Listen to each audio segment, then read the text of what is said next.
Now, if you're looking to farm void shards fast, I'm going to show you the 3 different places that I like to run that can get me quite a bit pretty quickly. So you probably know to crack open some of these amorphous materials, you're going to need void shards. You're going to need organic, you're going to need inorganic, polymer, and monomer. Now, the way I do it, I've got 2 different descendants that I've got set up for this. So I've got Lepic, which is my fire type, and I've got Bunny as my electric type. Now, at the end, if you don't have a fire type, I can show you, since everybody should have Bunny after the first couple of hours of playing through the First Descendant, I'll show you a couple places you can actually run to get all the different void shards. It's not as efficient, but you can grab them all.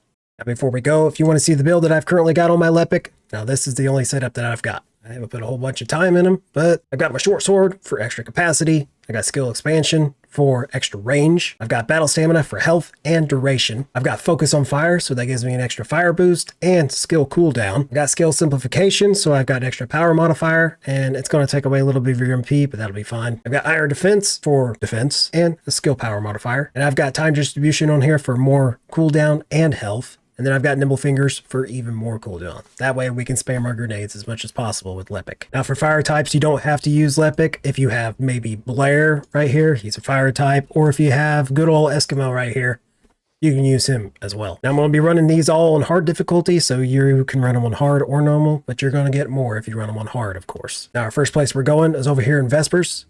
We're going to scroll over here to the right, and we're going to be running this one right here. Drops 19 polymer shards and 4 organic shards. Now this is going to be my main spot that I use to get polymer shards. Here we are at our first stop. Let's go ahead and start it, and I'll show you where the actual enemies are going to be spawning. So we got a couple weak ones spawning here on both of these sides.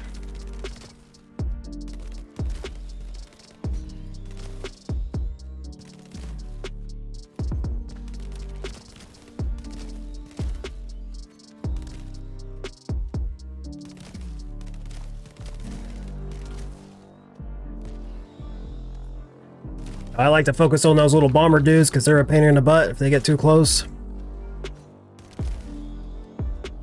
So now that we're on the second bar health for this little monument thing, now we got to go over here to the backside.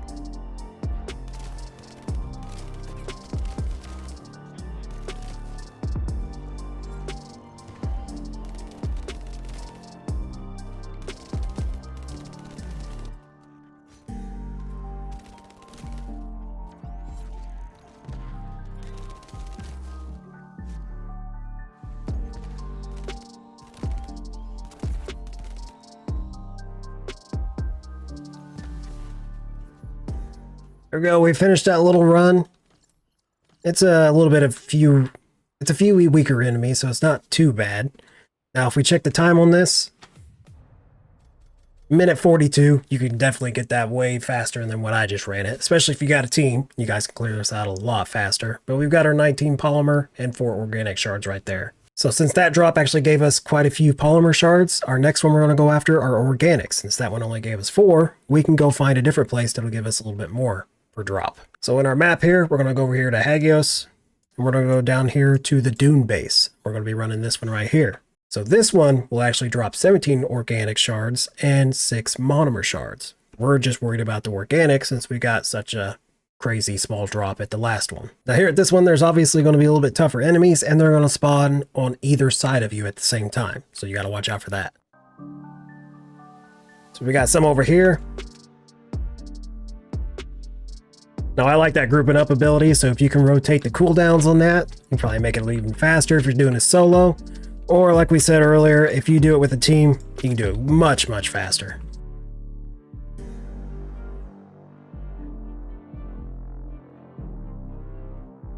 Alright, so now we can take down the second bar.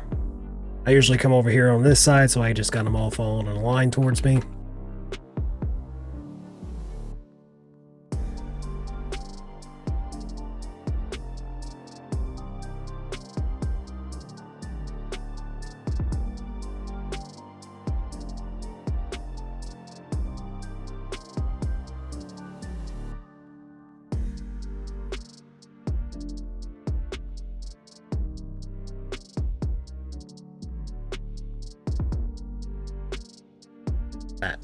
So we got 17 organics and we got 6 monomer right there. So that covers 2 big stacks. We got organics and polymers done. So we can get the pretty good drops on polymers from Vespers. Then here in Hagales, we can get a pretty decent drop for organic shards. But what about inorganic and monomer shards? Now what I'm going to do is I'm going to go ahead and swap over to my electric type, which if you got Sharon, she works as well. But I'm using Bunny. Now the place we're going to be going is up here at the top. We're going to go to Fortress. Then down here at the bottom, we're going to be running this one right here.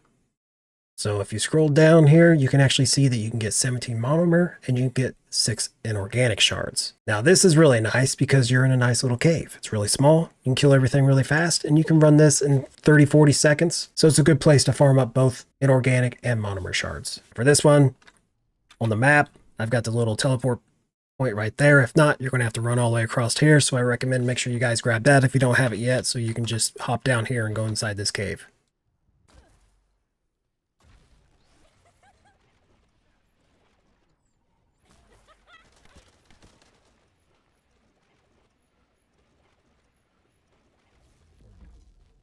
So now that we're here, we've got this monument right here, and we're going to have enemies spawning up there and right around this corner right here. Now, if you want to see the bunny build that I'm going to be currently using for this, if we go to Descendant module, actually, that's not the one I'll be using. I'll be using this one right here. Now, I do have 6 or 7 catalysts slammed into her because Bunny is probably the best farming Descendant you can get right now, especially since you start out with her almost. In the first couple hours, you can build her. And she only takes, what, like 10-15 minutes to craft, I think. I don't remember. But you get her at the beginning, and she's got a nice AoE, kill everything.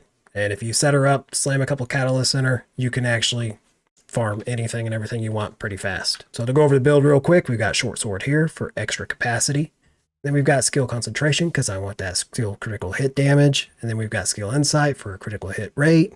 Then I've got Focus on Electric, which is going to give us electric skill power and cooldown. Increased HP for more survivability. Skill Expansion, so we've got more range on our third ability. And then I've got Maximize Range to increase that range even more. It's going to take away some of that skill power, but it's all right. You're still going to kill everything, mostly one hit. Nimble Fingers, skill cooldown. Then I've got Senior Specialist on here, so we can actually get some more damage out of her Lightning Emission ability. So before we start, I've got to, since I was standing there, I've got to run around a second, get my charge up here.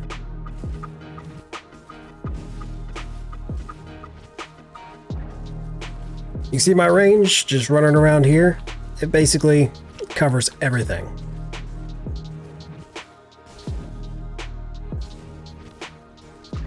And there's literally not much to do this. This is also a good experience farm, so if you got a bunny you're trying to level her up, or maybe a Sharon, you can bring them in here. Since everything's nice and close and it spawns a bunch of enemies for you, and the only thing that's slowing you down is the spawn of the monument right there. There we go, we completed it. And we got 17 monomer and we've got 6 inorganic. Now you didn't get a very big drop for the inorganic, but since this, especially if you've got multiple people running it, like I said, if you run this in squads, you're definitely going to get all this done a lot faster. But I don't think 44 seconds is bad for a private little setup. So we got 17 monomer and 6 inorganic. Now that covers all 4 of the void shards that you're going to need, so you can actually crack open all your amorphous materials that you're wanting to do. So hopefully that'll help you out and get those a little bit faster. Now, like I promised, I said I'd show if you don't have a fire type Descendant, what we can do is I'll show you a couple spots that you can actually farm. Of course, you can farm here for your inorganic and monomer shards. This is probably going to be the best spot for that. But if you're looking for polymer shards, you can go to Sterile Land. And if you scroll down here to the bottom, we've got a spot right here. And it's actually not too bad. You're set on a bridge. So let's go ahead and teleport there and take it out. Now all of it literally takes place right here on this bridge. You're just going to be running back and forth. You got enemies spawning on this side. And you've got enemies spawning over here on this side. You're just going to run back and forth until you get it completed. Now I'm not going to run the whole mission to show you guys this. You guys got the point. So let's go ahead and move on to the next mission. Now with just Bunny, that covers literally the inorganic, polymer, and monomer shards, but we need to find a place that'll give us organic shards as well. Now for that, what we can do is go over here to the Agna Desert, and then we can just scroll over here to the right. You can see this little spot right here. Let's scroll down here. This will give us 20 organic shards and 3 inorganic. Now this is where you can get organic shards, but this is kind of a pain in the butt because you literally have enemies that spawn all over the place around here when you activate it. So when we go ahead and trigger it, we're going to have people spawn down there. We got people up here. Then we'll eventually have people spawning up here, then up there in that little crack, then right there where I was standing as well. Now, the last thing I want to mention is you can go and actually, if you have a non-attribute ascendant, like say Valby or maybe Ajax, or maybe even Enzo, it's up to you, whoever you got. You can actually run something like this on hard. So this is a non-attribute one, and it gives you 3 of everything. So you can run a mission like this and just stockpile it that way by not having to move different areas. But you're only going to get drops of 3 each time for every shard, which is, it could be convenient. Or if you got the time, you could just sit there and farm that out. It's up to you. There's a bunch of non-attributes all over the map you can check out, see which one's fastest. And if you guys do find out which one's fastest, or if you have any other tips to actually farm these even faster, throw them down here in the comments so we can try them out. And I stream basically every night over on Twitch right now, and I've been playing Once Human and the First Descendant. So if you want to come hang out, come check it out. Other than that, I'll see you guys next time, and hopefully this helps you guys out.